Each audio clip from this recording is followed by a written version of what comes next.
Esiet visi mīļi sveicināti Jēzus Kristus vārdā.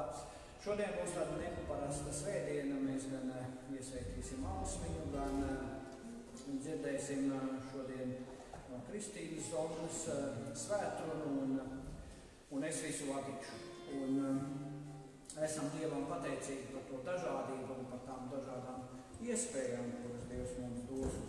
Nākošo svētdienu atkal Viktors Kalniņš mums svētrunu sacīs, tā kā šodien par viņu ir jāpiedomā, viņš šobrīd ir braucēnos un saka kādus vārdus draudzē. Bet mēs piecelsimies, ieklausīsimies Dievvārdā, būs vairākas raksturvietas. Sākšu ar Jonas grāmatas 3. nodaļas no 6. līdz 10. pantam. Līdz pašiem manas dzīvības dziļumiem mani bija apklājuši ūdeni, visapkārt mani bija ietvēruši dziļumi, niedres bija apvijušās ap manu galvu. Es biju nolaidies līdz dziļākiem kalnu pamatiem. Zemes aizsprosti šķiet bija aizdarījušies aiz manis uz mūžu. Bet tu tomēr esi licis manai dzīvībai pacelties augšu no šīs tumšās bedres un izglābis to no pazušanas ar kungs mans Dievs. Tā ir tā lūkšana saruna ar to kungu, tad, kad lielā zivs Jonu aprīja. Un kad mana dvēsele bija pagurusi baiļu mazgūšībā, es atcerējos tevi, kungs. Tavā svētajā namā. Tie, kas turas pie niecīgām un viltus dievībām, zaudē savu žēlastības tiesu, bet ar pateicības prieku es nesīšu tev savus upurus, savus solījumus, upurus es tev pienesīšu. Glābšana ir pie tā kunga. Un tad vēl no jaunās derības, no Lūkas evaņģēlija 15. nodaļas, no 15. panta. Tād viņš nogāja un piemetās pie kāda tā zemes pilsoņa, tas to sūtīja savā tīrumā, cūkas ganīt, par pazudušo dēlu. Viņš būtu bijis priecīgs dabūt sēnās, ko cūkas ēda, lai ar tām pildītu savu vēderu, bet neviens viņam tās nedēļ. Tad viņš pie atziņas nāca, sacīja, cik augāžu ir manam tēvam, kuriem maizes pa pilnam, kamēr es te mirstu badā. Es celšos un iešu pie savu tēvu un sacīšu, tēvs, es esmu grēkojis pret debesīm un pret tevi. Vēl no Mateja evaņģēlija Jēzus vārdu, no 28. nodaļas, no 18. panta. Un Jēzus piegāja pie tiem un uzrunāja tos sacīdams, man ir dota visa vara debesīs un virs zemes. Tāpēc ejiet un dariet par mācekļiem visas tautas, tās kristīdam Tēva, Dēla un Svētā gara vārdā. Tās mācīdami turēt visu, ko es jums esmu pavēlējis. Un redzi, es esmu pie jums ikdienas līdz pasaules galam. Lai Dievs svētī, ka mēs vēl par šīm raksturvietām dzirdēsim skaidrojumu un es ticu, ka Dievs mūs uzrunās. Vēl īsa tāda lūkšana un tad ķersimies klāt pie iesvētības un to es vēl kāds vārds vēl pateikšu. Bet vispirms lūkšana. Tēvs, mēs esam pateicīgi par šo mirkli, laiku, brīdi, kuru tu mums dāvā. Un mēs esam pateicīgi, ka bez tava ziņas jau nekas nenotiek. Mēs esam pateicīgi, ka varam ielikt tavās rokās, kur ir slimi un neveseli, kuriem ir vajadzīga tavu palīdzību. Kā Baibas meitai Dievs pieskaries viņai īpašā veidā. Pieskaries slimiem, neveseliem, pieskaries tiem, kuri nevar būt šodien mūsu vidū. Caur svēto garu. Un vēlreiz apliecina, ka tu Kristu, esi Dieva dēls. Tu esi tas, kas radīja šo pasauli. Tu esi tas, pie kura mēs varam nākt un no kura mēs saņemam spēku un iedrošinājumu. Un bez tevis, bez tavas ziņas pat mats nenokrīt no tavas galvas. Aizskar arī mūsu Baltkrievu tautu. Tos, kuri šobrīd nevainīgi sēž cietumos Baltkrievijā, tie, kuri ir cietuši smagi un nezinu, kā viņi izveseļosies no šīs vardarbības. Tēvs, mēs lūdzamies, kā arī tur ienāk tava gaisma, brīvība, žēlastība un Dievs pasargā šo tautu. Aizskar, kungs, tāpat arī mūsu Ukraiņu tautu un Dievs aizskar tos, kuri šobrīd ir sardzē un stāv šajā sardzē un to dara jau ilgu laiku, un tuviniekus un draugus, un tie, kuri ir cietuši, Tēvs arī uzrunā. Tāpat arī Dievs mūs, kā draudze, Dievs šodien uzrunā, aizskar un svētī, un par visu Tev pateicību. Āmen. Sēdieties, lūdzu.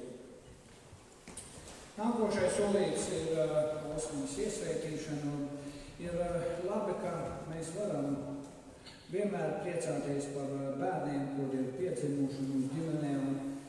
Un daudzās ģimenēs jūs zināt, ka dara visu iespējamo, un tie bērni nedzimst, un nav dažādas medicīniskas un citādi veidu problēmas, un ir izmisums un problēmas sakarā ar to, ka bērni nav. Bet tad, kad bērns piedzimst, kad jums sieviņas ir īpaša Dieva dāvana, un vīram un sievai bērni atkal ir Dieva dāvana, vislielākā Dieva dāvana, un tāpēc šodien mēs vairāk domāsim klausni, un Kristus ir sacījis, laidiet bērniņus pie manis, jo bērniem pieder debesu valstība. Un uzliekot rokas Kristus, viņus svētī, tos bērnus un palaida. Ir labi, ka mēs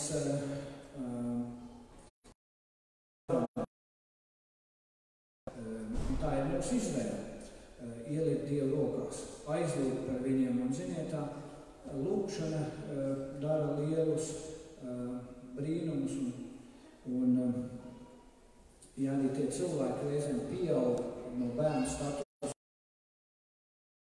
pieauguši un dzīvo savu dzīvi, un reizēm varbūt vecāki vai vecvecāki uztraucās un liekas, ka tie bērni armijas cilvēks, virsnieks, speciāli uzdevuma vienības kareivis Kazahstānā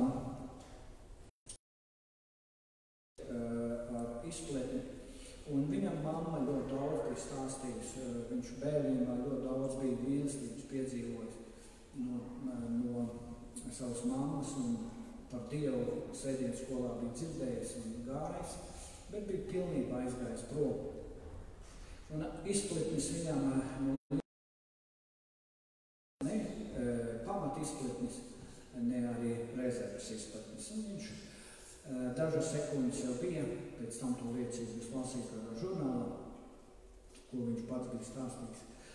Un viņš teica tādus vārdus Dievam, ka es zinu, ka mana mamma ļoti tic, un ja tā ir patiesa ticība, ko mana mamma ir man stāstījusi, kungs izglāb. Un viņš braucošā Kamas lielā smagā tajā iekrita. Salauza rības rokas, vēl tur daudz problēmas, bet izdzīvoja. Un viņš kļuva par Dievu kalpotāju. Tā kā Dievam jūsu īpaši vecāku, īpaši mātes lūgšanas ir īpašs, un Dievs uzklausīs. Un tāpēc lūdzu vecāki un krustvecāki, jūs varat nākt šeit priekšā. Mēs par jums aizlūksim un īpaši jau par to Ausminu iesvētīsim.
Visu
visu atvērt un dot to mīlestību kādam citiem. Jo tik tiešām tu esi tas, kurš mūs izredzēja, tu esi tas, kurš mūs radīja katru vienu tik ļoti brīnišķīgi, tik ļoti īpašu. Un kā mēs katrs esam tik ļoti dārgs. Tik tiešām paldies Tev, ka tik tiešām Tu mūs pirmais mīli. Un tikai darbības ir cita. Tiešām tā ir Tava mīlestība, tas ir kaut kas neaprakstams. Tiešām paldies Tev par to. Amen.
sapnis ir uzrakstīt grāmatu par Jonas grāmatu. Esmu īstenībā jau to sākusi darīt. Man pat ir jau gatavi skaisti gleznojumi zīmējumi un jau 4 daļas ir uzrakstīts, bet kaut kas ir pietrūcis. Es ceru, ka jutīšos kaut kā iedrošināt pēc šī dievkalpojuma varēšu. Kāpēc Jonas grāmata? Kāpēc tā man ir tik īpaša? Redzat, Bībelē es paņēmu tādu lielāku līdzi, lai jums parādītu atveru, un tur ir visa Jonas grāmata. Vienā pusē 2 nodaļas, otrā pusē 2 nodaļas, kopā 4, un tas ir viss. Es ceru, ka jūs aiziesiet mājās, varēsiet paši arī izlasīt. Iemesls, kāpēc man šī grāmata ir īpaša, ir 2 iemesli īstenībā. Pirmais ir tas, ka Jonas grāmata manā dzīvē ienāca ļoti, ļoti dramatiskā brīdī, ko nevienam vecākam nenovēl piedzīvot. Pazuda mūsu dēls. Viņš pazuda kalnos slēpojot. Viņš bija labs sportists, slēpoja no 4 gadu vecuma, tad viņam bija tikai 10 gadi. Un vienkārši viņš burtiski izgaisa. Un 4,5 stundas mēs nezinājām, kur viņš ir. Un tādā brīdī viss, ko mēs varēja darīt, ir saukt uz Dievu, lūgt Dievu, bet te, ka jau bija pagājuši 4 stundas un viņš vēl joprojām nebija atrasts, tad bija tāds brīdis, ka man bija iespēja aizbraukt atpakaļ uz viesnīcu, un viesnīcā man bija Bībele, un es paņēmu Bībeli rokā un lūdzu Dievam, lai viņš runā uz mani. Un es atvēru tieši Jonas grāmatā, biju jau viņu kaut kad lasījusi arī agrāk, kad lasīju visu Bībeli, bet varbūt nebija pievērsus tādu uzmanību, un es atvēru to rakstu vietu, ko Elmārs jums jau sākumā nolasīja, kas ir Jonas 6:10, par to, kā Jona jutās, kad viņš bija zivs vēderā. Un tie vārdi tur ir tādi dramatiski, tas var teikt bija tāds viņa kliedziens uz Dievu. Viņš tur lietoja vārdus, kad līdz pašiem manas dzīvības dziļumiem man bija atklājuši ūdeņi, līdz dziļākajiem kalnu pamatiem es biju nolaidies. Tas ir tā, kā viņš jutās. Viņš saka, ka viņš jutās kā tumšā bedrē. Un, kad es izlasīju šos vārdus, tas man tik ļoti sirdī atsaucās, jo es tieši tā jūtos kā Jona, un es domāju, ka vismaz kāds zina, kā es jūtos tagad. Bet tālāk ir 10. pants, un 10. pantā ir tādi vārdi. Bet es ar pateicības prieku, es nesīšu tev savus upurus, savus solījumu upurus, es tev pienesīšu, un glābšana ir pie tā kunga. Un, kad es izlasīju tos vārdus, es zināju, ka Dievs man grib pateikt, ka viss būs labi, ka viss būs kārtībā. Un tiešām, pēc burtiski kādām 10 minūtēm piezvanīja dāma tētis un pateica, ka viņš viņu ir atradis. Jā, viņš bija smagi cietis, viņš bija nobraucis no trases, viņam bija salauzts galvaskauls 3 vietās, tam sekoja operācija, atvesaļošanās, bet šodien jau viņam ir 24 gadi, viņš ir sveiks un vesels. Ko es gribu pateikt, ka es nezinu, kādās jūs esat attiecībās ar Bībeli vai veco derību, jauno derību, vai jums patīk lasīt tikai jauno derību, vai jums vispār Bībeli liekas garlaicīgi, bet man liekas, ka Bībele ir tagad tāds dārguma lāde, kur jebkurā dzīves situācijā tu vari pasmelt, izlasīt, un ka tev dod tas spēku iet tālāk un turpināt. Nu, lūk. Un otrā lieta, kas man ir, kāpēc Jona man ir tik personiski, jo tie, kas zina, ka es saņēmu tā kā aicinājumu no Dieva doties par misionāru uz Spāniju, un kad es jau tur kādu laiku biju, tad Dievs man atkal uzrunāja caur šo Jonas grāmatu, un nepavēlu, es jums vēlāk pastāstīšu, kāpēc, bet tad es pietieros viņai daudz sīkāk un izpētīju viņu sīki un smalki. Ja jūs neesat lasījuši Jonas grāmatu, tad es jums īsi atstāstīšu saturu, par ko tur ir. Jo varbūt jūs esat bērnībā, kā es kopā ar mazo meitu skatījos grāmatu, un atmiņā ir palikusi tikai zivs, bet Jonas grāmata ir daudz aizraujošāka un plašāka. Nu, lūk, un kas tad tur ir rakstīts tāds? Dievs runā uz Jonu, un saka viņam, celies un dodies uz lielo pilsētu Ninivi. Norāj to un paziņot tai, ka tās ļaunie darbi jau nonākuši mana vaiga priekšā. Jona, ko dara? tā vietā, lai viņš paklausītu Dievam, jo viņš skaidri zina, ka Dievs runā bēg. Viņš izlemj doties uz Taršisu, kas ir pretējā virzienā no Nineves. Viņš atrod kuģi, samaksā par biļeti un ir pārliecināts, ka ir veiksmīgi devies prom no tā kunga acīm. Kas notiek? Pēkšņi sākās vētra, liekas, ka kuģis nogrims, Jona mierīgi guļ, bet pie viņa aiziet kuģa kapteinis un saka: Jona, celies taču, lūdz Dievu. Ļaudis ir izmisumā, kuģa jūrnieki nezin, ko darīt. Viņi domā, kurš ir vainīgs pie tā. Viņi izlemj mest kauliņus, un tie kauliņi krit uz Jonu. Viņš jau beidzot ir pamodies, jūrnieki viņam saka: Jona, kas ir noticis? Un viņi noskaidro, ka Jona bēg no Dieva. Viņi sabīstās vēl vairāk, un viņi viņam saka, kādēļ tu to izdarīji. Un Jona, lai viņi nomierinātos, saka: labi, esmu vainīgs, metat mani jūrā. Bet jūrniekiem žēl viņu mest jūrā, viņi cenšas vēl ar visiem spēkiem airēties uz krastu, tas viņiem neizdodas, un tad viņi paņem un iemet Jonu jūrā. Momentā vētra norimst, jūrnieki visi nometās ceļos un pasakās un slavē Dievu. Jona kā ir ūdenī, un pēkšņi Dievs atsūta lielu zivi, tā aprīd Jonu, un Jona paliek zivs vēderā 3 dienas un 3 naktis. Un no turienes viņš arī raida tādu izmisumu pilnu lūkšanu, un beigās Jona atzīst, glābšana ir pie tā kunga. Un, kad viņš šos vārdus ir pateicis, tad Dievs liek zivī Jonu izskļaut krastā. Kas notiek tālāk? Dievs neatkāpjās un uz Jonu runā 2. reizi un saka atkal: cēlies un ej uz lielo pilsētu Ninivi un sludini tai, ko es tev teikšu. Jona šoreiz ceļās un paklausīgi arī dodās. Viņš apstaigā visu pilsētu un sludina Ninivei. Vēl tikai 40 dienas, tad Ninivi tiks galīgi nopostīta. Kas notiek? Ninivieši ieklausās tajā, ko viņš saka. Viņiem rodas ticība Dievam, viņi nožēlo grēkus, visi ļaudis, ieskaitot. Viņi iedārti maisa grānās, viņi neēda, nedzēra, gavēja un atgriezās no saviem ļauniem ceļiem. Un Dievam to redzot, palika žēl, ka viņi no patiesas sirds nožēloja grēkus. Un ko Dievs izdarīja? Viņš neizdarīja neko no tā, ko viņš iepriekš bija teicis un solījis. Kas notiek tālāk? Vai nav priecīgs notikums? Bet Jona ir ļoti vīlies. Viņš ne tikai ir vīlies, viņš ir ļoti dusmīgs. Viņš tā sadusmojās, ka viņš saka: es gribu mirt. Un Dievs viņam jautā pavisam vienkārši jautājumu: vai tu tiešām domā, ka ir labi dusmoties? Tad Jona iziet laukā no pilsētas un atrod sev kādu vietu, uzceļ tādu nojumīti būdiņu, apsēžās pēnā un skatās, kas notiks ar pilsētu. Un Dievs liek izaugt tādam rīcinas stādam virs viņa galvas, lai dotu šis stāds pērnu. Un Jona atkal ir tikti priecīgs. Bet tad, kas notiek, Dievs atsūta tārpu. Tārps iedzert rokam, tas nokāpst. Karstums ir neciešams, Jona zaudē samaņu, un atkal viņš saka savā dvēselē, viņš grib mirt. Un Dievs viņam atkal jautā: vai tu domā, ka tu pamatoti dusmojies rīcinas stāda dēļ?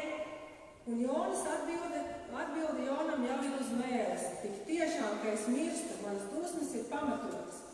Un tad Dievs viņam cenšas izskaidrot: tev sāp sirds par rīcinas stādu, par kuru tu nemaz nebija pūlējies, kuru tu nebija izaudzējis, kas vienā naktī tap un vienā naktī atkal bija pa galam. Un kā tad, lai man nebūtu žēl Ninivas, tādas tik lielas pilsētas ar vairāk kā 120 000 iedzīvotāju, kas vienkārši nezina atšķirt savu labo roku no savas kreisās, un kuriem pieder tik daudz lopu. Ar šo arī šis stāsts beidzās, un mēs paliekam tādā neziņā, kā Jona, vai viņš beigās saprata, ko Dievs gribēja pateikt, vai viņš nesaprata. Bet īstenībā Jonas grāmata, lai gan viņa tā saucas, Jonas grāmata, viņa nav par Jonu. Šī grāmata ir par Dievu un par Dieva sirdi un par Dieva mīlestību uz mums. Un Dievs ir šīs grāmatas galvenais varonis, un tāpēc viņš ir minēts tur 38 reizes, Jona 18, zivs tikai 4 un pilsēta 9 reizes. Un galvenā vēsts ir par to, cik Dievs ir labs pret pazudušajiem dēliem un meitām, kur skrien prom no viņa. Un ka Dievs nekad nepadevās ne uz Jonu, ne uz Ninivi, un viņš arī nekad nepadosies attiecībās uz mums. Un domājot par Jonas grāmatu, man gribējās trīs lietas tikai jums pateikt, un sākšu ar pirmo, vai tu vari aizmukt no Dieva? Kā jums liekas? Kad būšu mūžībā, tad man gribētos satikt Jonu un uzjautāt viņam, ko tu domāji, ka tu mēģināji aizmukt no Dieva? Tu taču biji pravietis. Jēzus tevi vienīgo no maziem praviešiem pat pieminēja jaunajā derībā. Tātad tu biji tas viss notikums bija ļoti nozīmīgs. Tu viņu pazini Dievu. Vai tu tiešām domāji, ka tu no viņa var aizmukt? Vai mēs daudzi šodien nedomājam tāpatās, ka mēs dzīvojam kaut kādā tādā ilūzijā, ja es par Dievu nedomāju, tad viņa nav, vai ja es nedomāju, tad viņš ar par mani nedomā, vai es kaut kā varu dzīvot to savu dzīvi, un Dievs ir kaut kur tur, un tad, kad man viņu vajag, tad es par viņu atceros, un tad es viņu pieeju viņam tuvāk uz tādu brīdi, un tad turpinu pa vecām. Man liekas, ka katrā no mums iekšā sēž tāds maziņš vai lielāks Jona, un viņš tur dzīvo, un kam patiesībā mēs esam biedējoši līdzīgi viņam. Un tagad pastīsimies un sīkāk, kas tad notika ar Jonu, kāpēc viņš izdarīja šo izvēli. Un kad Dievs viņu uzrunāja, kā es jums stāstīju, kas Jonam nepatīk, kāpēc viņš šo vēsti negribēja nodot. Tāpēc, ka Ninive bija briesmīga pilsēta. Ninive atradās 800 km no tās vietas, kur atradās Jona, kad Dievu viņu uzrunāja. Un Jonam nebija nekāda vēlēšanās tur doties, ne dēļ attāluma, dēļ tā, cik šī pilsēta bija briesmīga un cik tie bija ienaidnieki. Savukārt Taršišas, kur Jonas tik ņipri sataisījās, bija 3218,6 km attālumā. Man pirms vairākiem gadiem bija iespēja aizceļot uz Izraēlu, un es biju Jafā. Un Jafā bija tādas zīmītas, zemē pie jūras bija maza tāda smieklīga zivs skulptūra, un bija tā asfaltā ielikt, cik kura pilsēta tālu ir. Un Barcelona, kurā es dzīvoju jau pēdējos 3 gadus, arī bija uzrakstīts, ka viņi ir 3065 km no Jafas. Respektīvi, Taršiša, kur Jona bija sataisījusies, bija no Jafas vēl aiz Barcelonas, tikai nedaudz, 100 km. Tātad Jona bija izdomājis pārbraukt tur pāri lielu gabalu un doties ļoti tālu projām. Respektīvi, starp to Dieva plānu, Ninivi un Taršišu kopā, ja izrēķini bija pāri pa 4000 km. Un jautājums ir tāds, kur tu tagad esi dzīvē un no tā Dieva plāna, cik tur tev ir kilometri starpā. Un es lasīju angļu valodā, ka ļoti ir lietots tālāk vārds, runājot par Jonu, vārds daudz, tas ir uz leju. Latviski tur ir lietoti dažādi vārdi, bet sapstījos angļu valodā tiešām ir lietots viens vārds daudz, uz leju. Un mēs skatāmies, kad Jona pieņēma savu lēmumu, nepaklausīt Dievam, viņš 4 reizes dodās uz leju īsā laikā. Vispirms viņš devās uz Jafu, un Jafa ir pie jūras, tātad viņi ir uz leju, tad viņš nokāpa kuģī apakšējās dziļākās telpās, tad viņu iemeta jūrā, tad viņu aprija zivs, un secinājums ir tāds, katru reizi, kad mēs neklausam Dievam, un mēs no viņa mūkam, mēs arī garīgā ziņā dodamies uz leju. Un vai tas nav pārsteidzoši, ka tā, kad mēs izdomājam mūkt no Dieva, tad vienmēr gadīsies arī labs transports. Ja? Tas transports var nebūt kuģis kā Jonam, bet tas var būt kaut kas mums palīdzēs aiziet prom no Dieva. Un es to esmu dzīvē redzējis. Cilvēki lūdz pēc darba, Dievs iedod darbu, man nav vairs laika atnākt uz dievkalpēm, man vairs nav laika kalpot, man jāstrādā. Lūdzu pēc dzīves draugu, Dievs iedod dzīves draugu, nav laika, jātais dzīves draugam vakariņas, ja? Mēs kaut ko lūdzam, Dievs mūs svētī, un tad mēs maršējam prom, mums vairāk nav laika. Un tas kuģis uz to jafu, es palasīju pētījumus par kuģniecību tajā laikā, vienreiz pusgadā tāds kuģis gāja, bet tad, kad mēs sataisamies mukt, tad tieši ostā bija kuģis, tieši bija viena vieta, viss bija sakārtots, ja? Un secinājums ir tāds, kad mēs nolemjam nepaklausīt Dievam, tad vienmēr būs laiva, kas dosies prom no viņa. Tur vienmēr atradīsies vieta vienam pasažierim, un kad tu esi gatavs bēgt no Dieva, Sātans tev tiešām sagādās 100% labu transporta līdzekli. Un tad mēs varam jautāt, bet cik tālu Dievs mums atļauj iet? Kāpēc viņš vispār mums atļauj mukt no sevis, kad mēs izvēlamies grēkot? Un es nezinu atbildu uz šo jautājumu, un visticamāk, ka neviens nezin, bet mēs dzīvē varam redzēt, ka patiesībā bieži Dievs atļauj iet diezgan tālu. Un kāpēc tas notiek? Iespējams, lai mēs varam piedzīvot savas nepaklausības sekas. Un tāda ir Dieva žēlstības stingrā puse. Kā viņš mums atļauj piedzīvot sekas. Un iespējams, ka Dievs mums ir teicis, tu gribi lekt no klints, es tev saku nelec, bet ja tu gribi, es tev neatturēšu. Un atbild uz jautājumu, vai mēs varam aizmukt no Dieva, jā, šajā dzīvē, es pieņemu, ka mēs tiešām varam, un daudz tā arī izdara. Grēks mums šķir no Dieva, mūsu lepnība, bet tas ir no mūsu puses. Dievs vienmēr gaida, kad mēs atnāksim atpakaļ. Aizmukt no Dieva, ticiet man, var ļoti ātri. Jūs redzējāt, kā bija ar Jonu, pa kalnu lejā, kuģi stāv, kuģi iekšā un prom.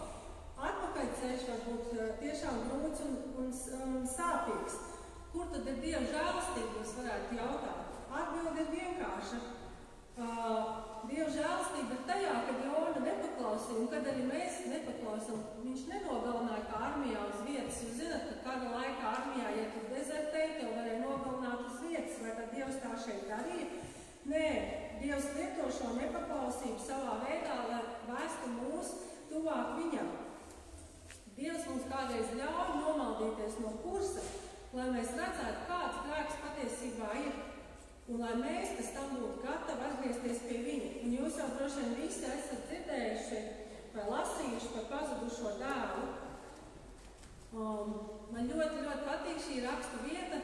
Es to mācīju savam dēlam.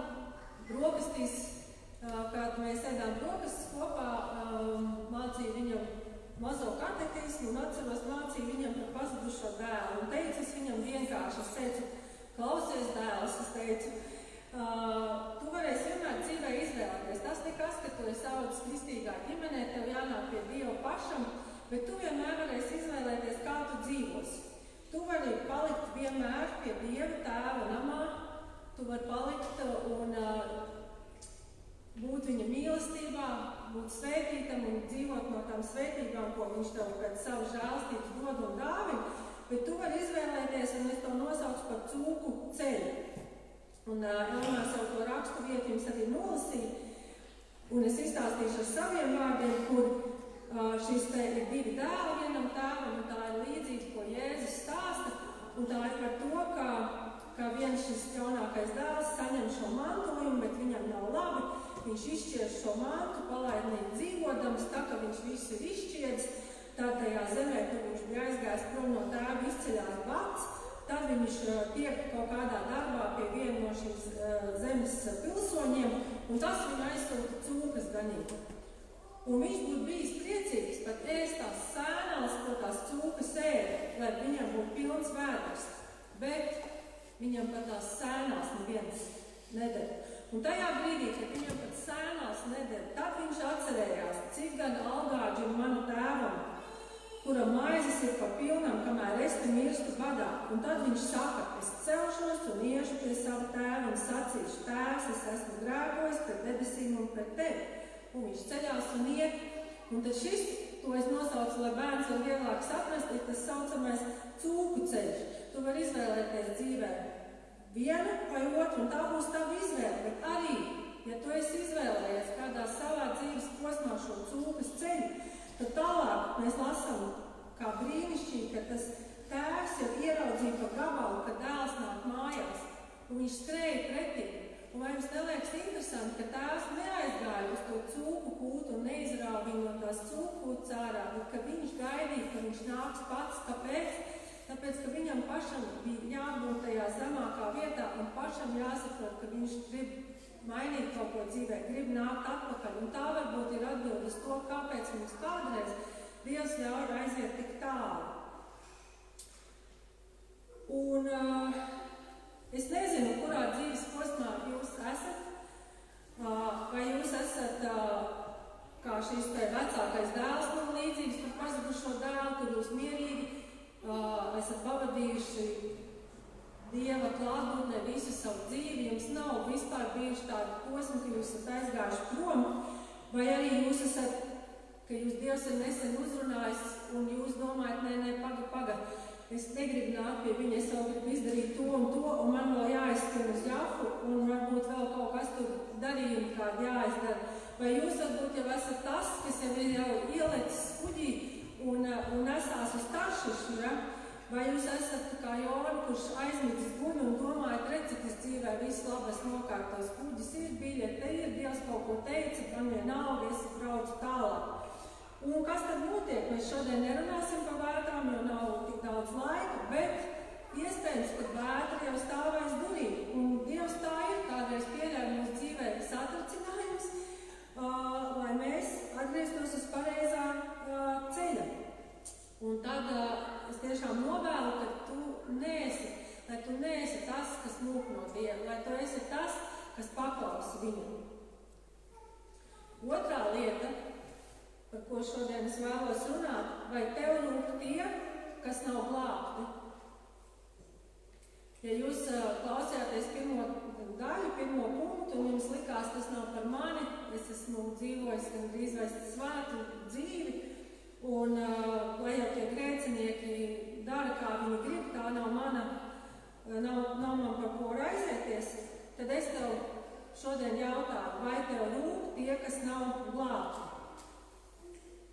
Varbūt tavā ģimenē ir kāds pazudušais dēls vai meita, vai tavi radinieki vai darbā. Varbūt tie cilvēki, kas rimī tev ar rimī maisiņiem skrien garām. Vai jūs zināt, ka Jona tiek saukts par sliktāko misionāru pasaulē, taču beigās viņš savu misiju izpildīja un vēsti pasludināja un cilvēki atgriezās. Un jautājums ir tāds, vai tu vēlies cilvēkiem pastāstīt par Jēzu, vai tev lūk tas, ka viņi nav glābti. Un ja mēs atgriežamies pie Jonas grāmatas, tad kas bija pravietis? Jo pravietis ir individs, kurš tiek uzskatīts par kontaktpersonu ar dievišķu būtni un tiek uzskatīts, ka viņš runā šīs būtnes vārdā, kalpojot par starpnieku cilvēcei, piegādājot ziņojumus vai mācības no pārdabiskā avota citiem cilvēkiem. Dievs zināja, kāda ir Jonas sirds, un man liekas, ka viņš izvēlējās viņu aiznest šo vēstu, tāpēc, ka viņš zināja, ka viņam sirdī nav mīlestības pret Ninivi vispār. Un kāpēc tā viņam būtu šī mīlestība? Ninivieši, Ninive ir galvaspilsēta, bet Asīrija, šī valsts, bija ārkārtīgi nežēlīga. Viņi nocirta cilvēkiem galvas un krāva no tiem tādus torņus. Viņi varēja zodā uztaisīt piercingu un ievilkt veselu virvi, viņi turēja cilvēkus būros, viņi loģiski slepkavoja un tā tālāk. Un viņi bija ienaidnieki Izraēla tautai. Skaidrs, ka viņš negribēja iet, bet varbūt Dievs viņam varēja iedot labo vēsti. Aizej un pasaka viņiem, lai viņi atgriežās un es viņus glābšu. Bet Dievs pateica, aiziet Jonam iedot vēl negatīvu vēsti. Vēsti, kurā Jonam ir jāpasaka viņiem par grēkiem. Un Jona negribēja iet. Viņš negribēja iet. Un jautājums ir tāds, vai mēs gribam iet pie pasaules, vai mēs gribam iet pie tiem, kas nav glābti ar šo vēsti, ar evaņģēliju vēsti, to visu vienkāršāko.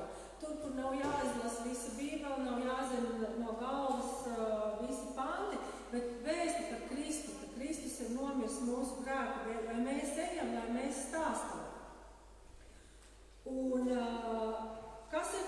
mūsu Nineve? Kas ir mūsu tā Ninive šodien?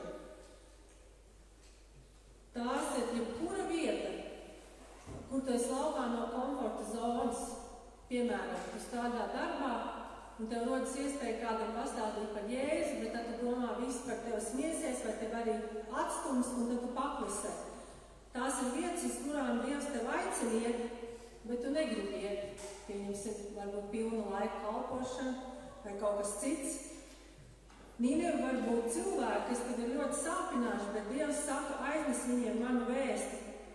Nineve noteikti ir briesmas, tas ir diskomforts, tas ir viss, ko tu ienīsti, bet Dievs mīl. Cik tās iet grēcinieki. Un Elmārs arī lasīja to vietu, ka Jēzus ir teicis, tāpēc ejiet un dariet par mācekļiem visas tautas, tās kristīdam Tēva, Dēla un Svētā gara vārdā. Tās mācīdam turēt visu, ko es jums esmu pavēlējis. Un redzi, es esmu pie jums ikdienas līdz pasaules galam.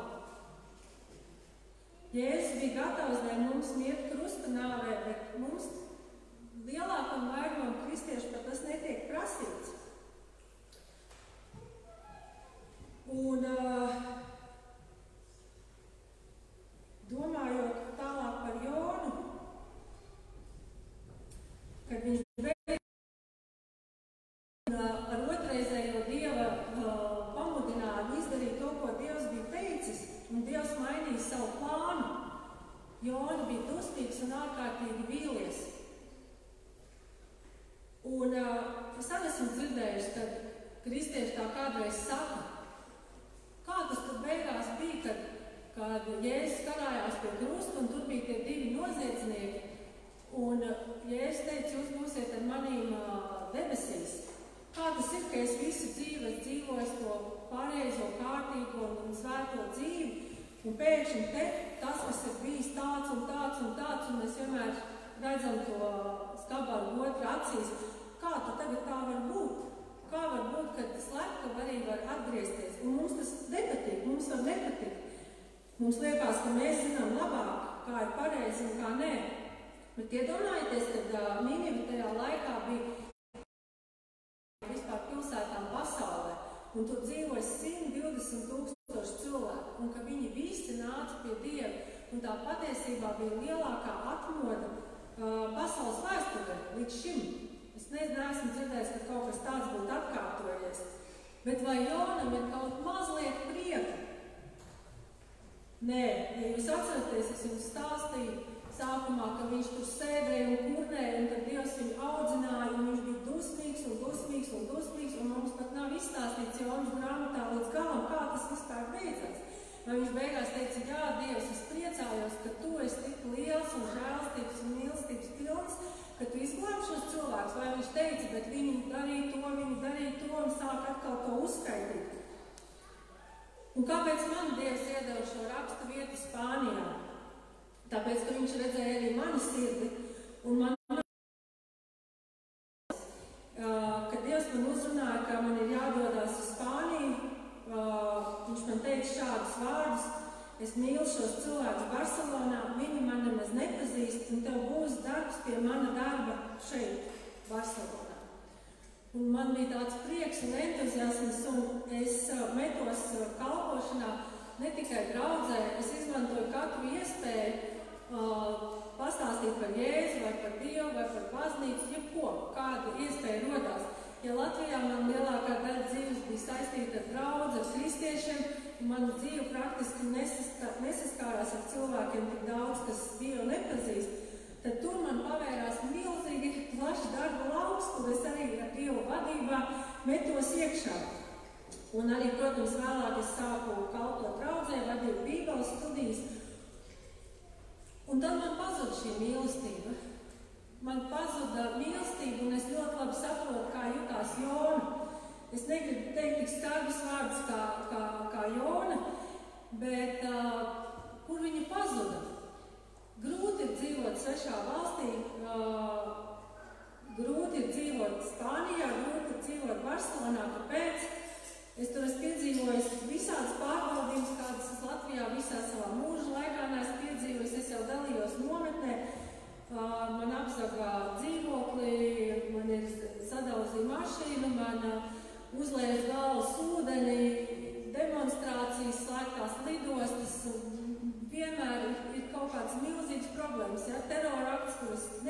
piedzīvot, ja, bet ir grūti dzīvot tādā vietā, kur ir neapmierinātība un kur viņi ļoti, manuprāt, dzīvo bez Dieva. Un man ir tāda sajūta, ka viņi man ļoti nodarījuši pāri, viņi man dzīvi ir padarījuši neciešamu.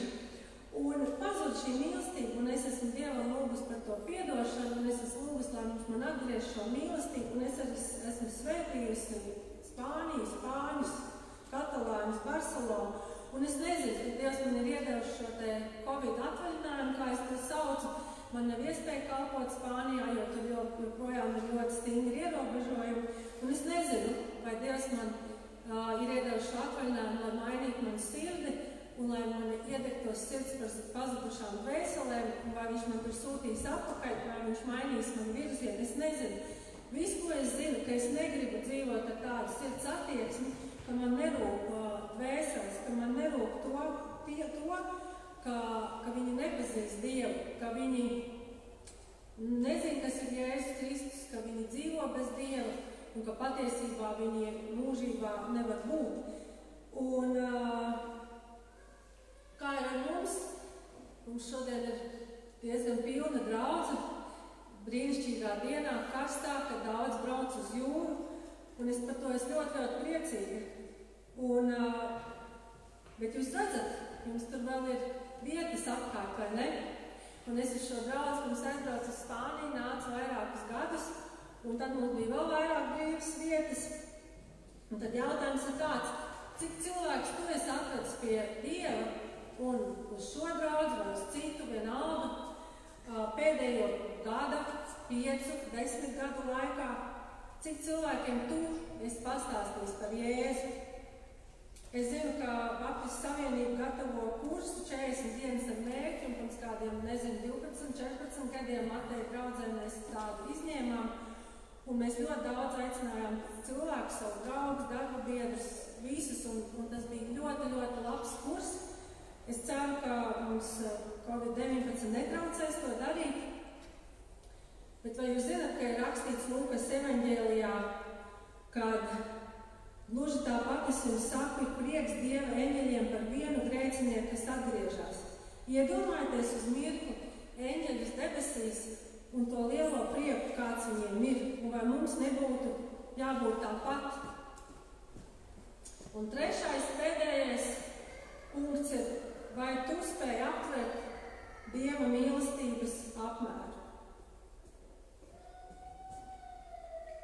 Un paskatīsimies vēlreiz atpakaļ uz šīm 4, kā es jums rādīju, 4 ļoti īsas nodaļas, bet visa Bībele taču ir par Dieva mīlestību, par to, cik viņš mums ļoti mīl.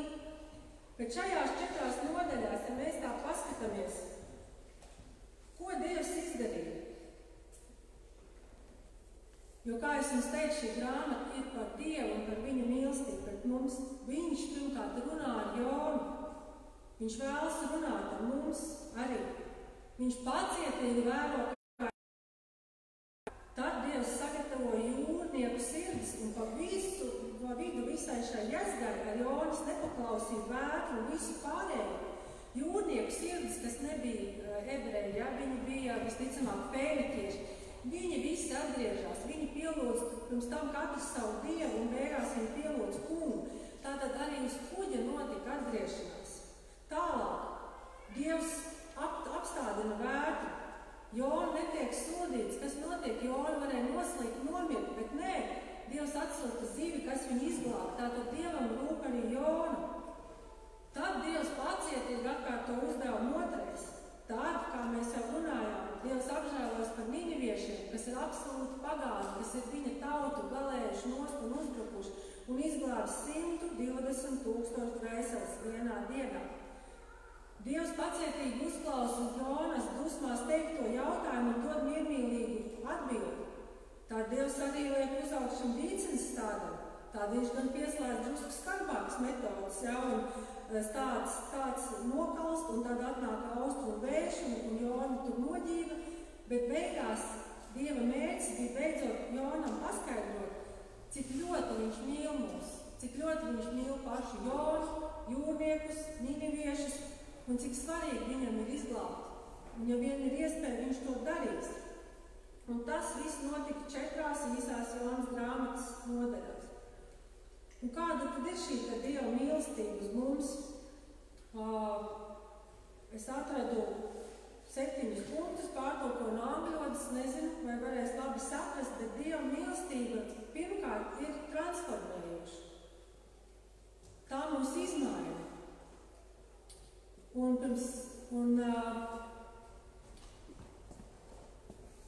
Pamats šai mīlestībai ir tas, ka Dievs sūtīja savu dēlu, lai tas nomirtu par mūsu grēkiem.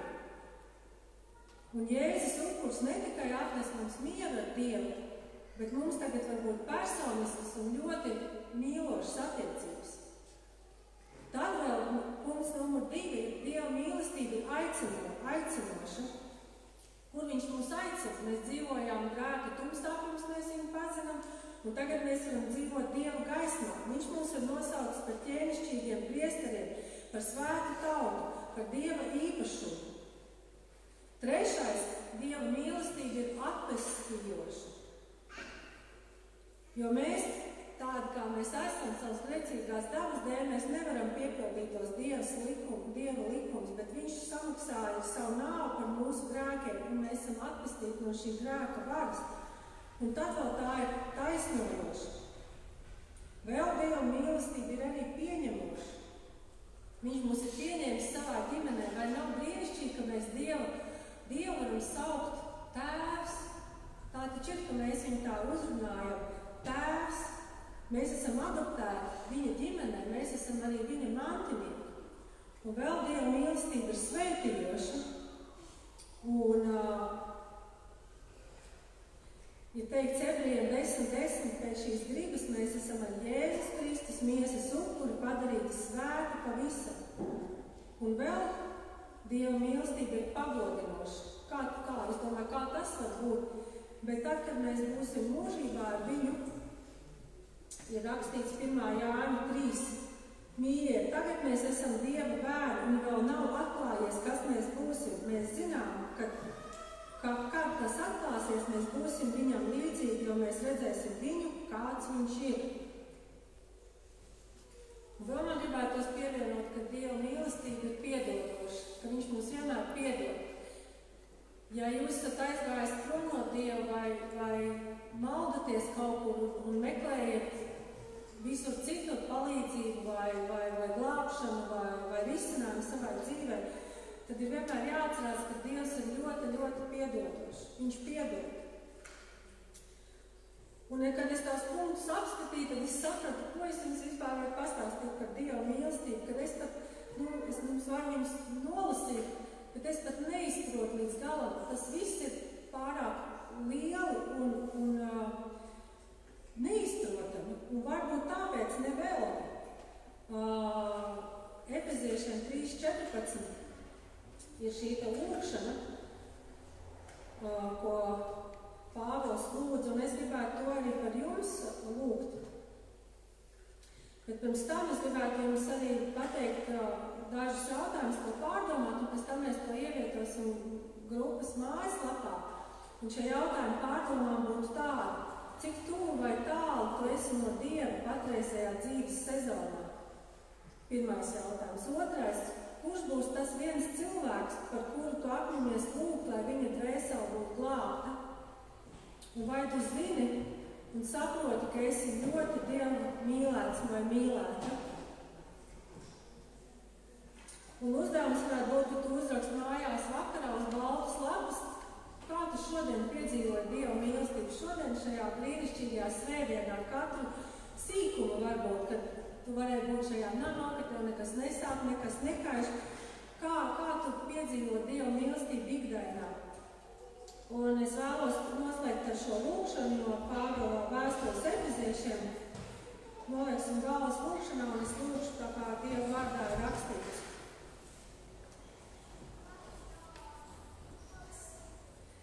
Tādēļ es lūgu savus ceļus Tēva priekšā, no kā ik viena cilts debesīs un virs zemes dabū savu vārdu, lai viņš savas godības bagātībā jums dotu savu garu un darītu stipru jūsu iekšējo cilvēku, un lai Kristus un ticību turot, mājot jūsu sirdīs, un jūs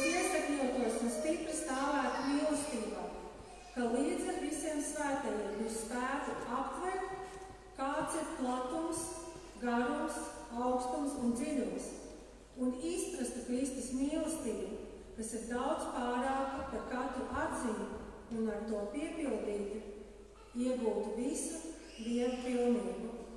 Amen.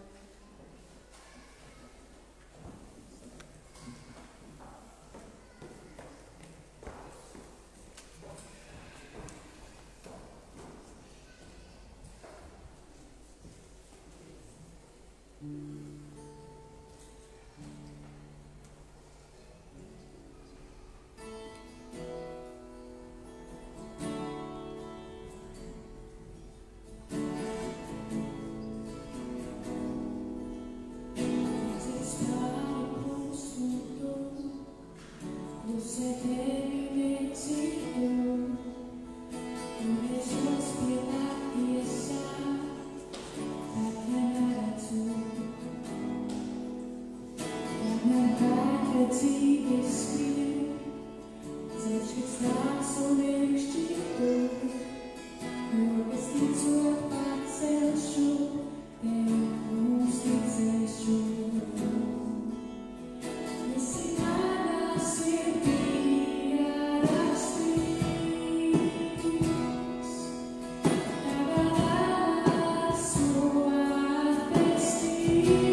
Paldies jums, paldies Kristīnai par labu vārdu un par labu atgādinājumu.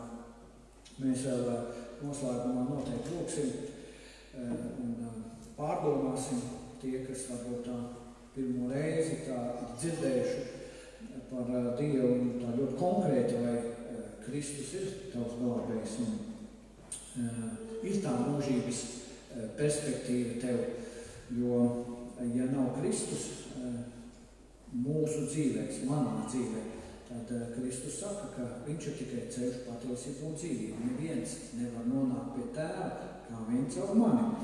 Un dzīvot ar Kristu vai bez Kristus, tā ir milzīga atšķirība. Tam arī es esmu liecinieks. Un mēs noslēgumā vēl noteikti lūksim, ar kādiem jūs no savām vietām varēsiet lūgt līdzi man, ja Kristus ienāk jūsu dzīvēs. Tas ir ceļa sākums, attiecību sākums ar debesu Tēvu, pēc tam jau Bībele, draudze, sadraudzība, kur jūs tālāk varat pieaugt.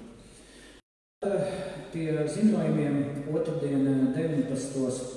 šeit pat pagalmā visi kalpotāji un tiem, kam rūp draudzes darbs, esat aicināti uz sadraudzību, lai mēs varētu kopīgi lūgt, kopīgi pārdomāt, pasapņot un kā darīt tālāk, kā priekšlikumi no jums.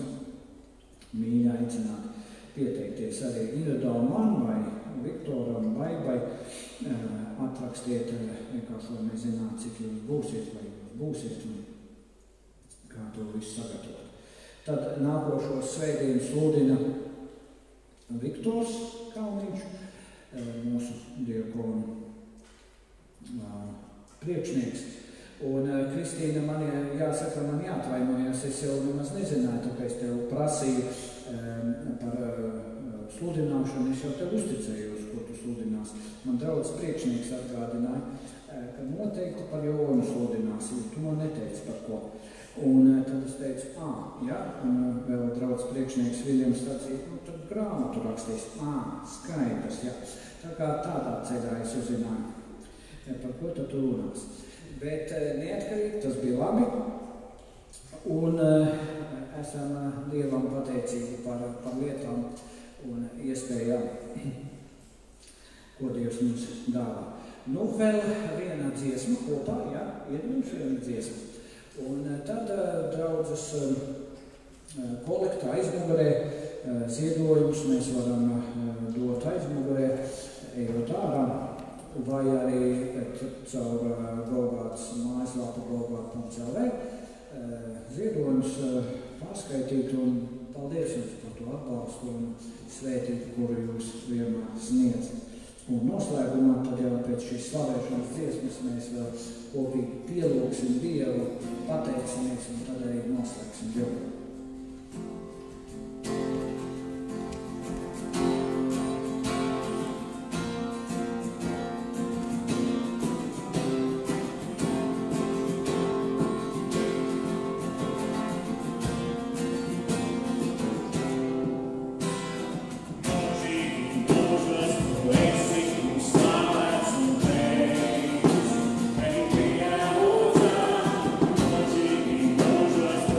Sing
lūkšanā, un varbūt kādam ir šī pirmā lūkšana kopā ar mani īpaša, kur mēs gribam sadraudzēties ar Dievu, un ja mēs gribam sadraudzēties ar Dievu, tad es bieži vien cilvēkiem saku, lūdzam kopā, pamācīšu, parādīšu, atklāšu, un šī vienkāršā lūkšana, tad arī kāds var nākt, kāds var domās lūgt līdzi. Kungs Jēzu Kristu, tevi vēl nepazīst, bet vēlos tevi vairāk iepazīt. Iepazīt tevi, tavu valstību un vēlos dzīvot šo mūžības perspektīvu. Vispirms lūdzos, ka tu piedotu manus grēkus un ka tu ienāktu manā dzīvē. Jēzus Kristus vārdā to lūdzos. Tā ir tā pirmā lūkšana. Ja kāds ir lūdzis līdz šo, arī pēc tam varat pie manis pienākt un pārunāt, ko tas īsti nozīmē. Bet tagad lūkšu es, aizlūkšu par jums, svētīšu un noslēgsim dievkalpojumu.